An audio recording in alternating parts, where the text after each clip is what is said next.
দুনিয়ার ভিতরে কিচ্ছু চাই না, আমি ওকে আমার বুকে চাই। এই আহাজারি মেধাবী ছাত্র জিসানের মায়ের। এসএসসি ও এইচএসসি পরীক্ষায় জিপিএ 5 পাওয়া জিসান এখন জেলখানায়। ৩১ মে জাতীয় বিশ্ববিদ্যালয়ে ভর্তি পরীক্ষায় জিসানের অংশগ্রহণ অনিশ্চিত। সন্তানের এমন অনিশ্চিত ভবিষ্যৎ নিয়ে দুশ্চিন্তায় মা আসমা বেগম। ওর তো ভবিষ্যৎ নষ্ট হয়ে যাইতেছে, ওর ভবিষ্যৎ নষ্ট হয়ে গেলে আমাকে কি হইব? আমাকে তো কিছু করার নাই।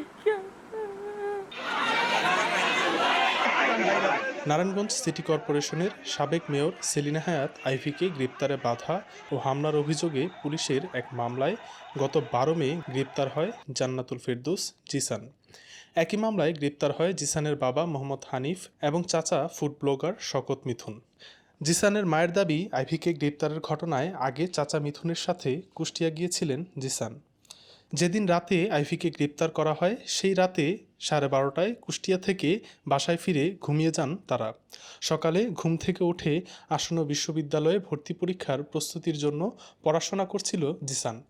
যেদিন আবিকে ধরল সেদিন জিসান আর মিথুন কুষ্টিয়া আসছিল।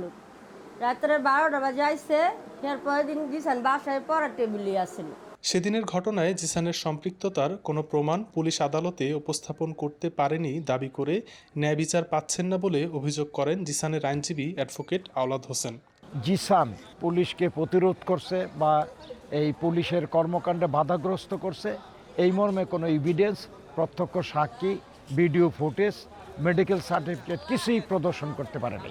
বারবারে বলছি, আগামী 31 তারিখে জিসানের পরীক্ষা, সেই পরীক্ষার গ্রাউন্ডসেও বিজ্ঞ আদালতের দয়া চাইছি। বিজ্ঞ নিম্ন আদালত কোনো বিষয়ে বিবেচনা করে নাই। আমরা উচ্চ আদালতেও অন্তর্বর্তীকালীন জামিনের কালে এই গ্রাউন্ডসটা তুলে ধরেছি। আমরা বলছি যে আগামী 31 তারিখে ওর পরীক্ষা, দয়া করে এই বিষয়টা বিবেচনা করে তাকে একটা অন্তর্বর্তীকালীন জামিন দেন, সে পরীক্ষায় অংশগ্রহণ করুক।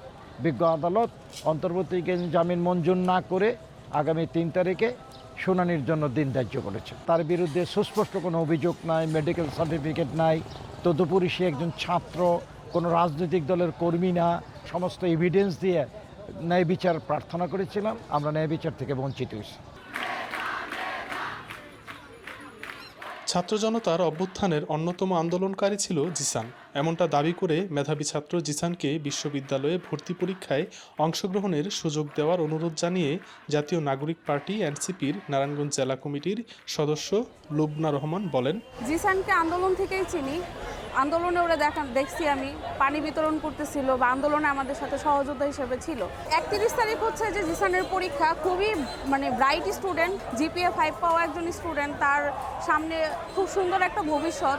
এইভাবে তার ভবিষ্যৎ নষ্ট করে দেওয়ার কোনো মানে হয় না। তো এই ভর্তি পরীক্ষাকে বিবেচনা করে জিসানকে যেন পরীক্ষাটা অন্তত দিতে দেওয়া হয়। যে যদি দোষ করে থাকে তাহলে শাস্তি যেন ওইভাবেই আইনি প্রক্রিয়াভাবে হয়। আর যদি দোষ না করে থাকে বা এমন কিছু যদি জিসান না করে থাকে তাহলে আমি মনে করি নিঃশর্তভাবে জিসানকে যেন ছেড়ে দেওয়া হয়।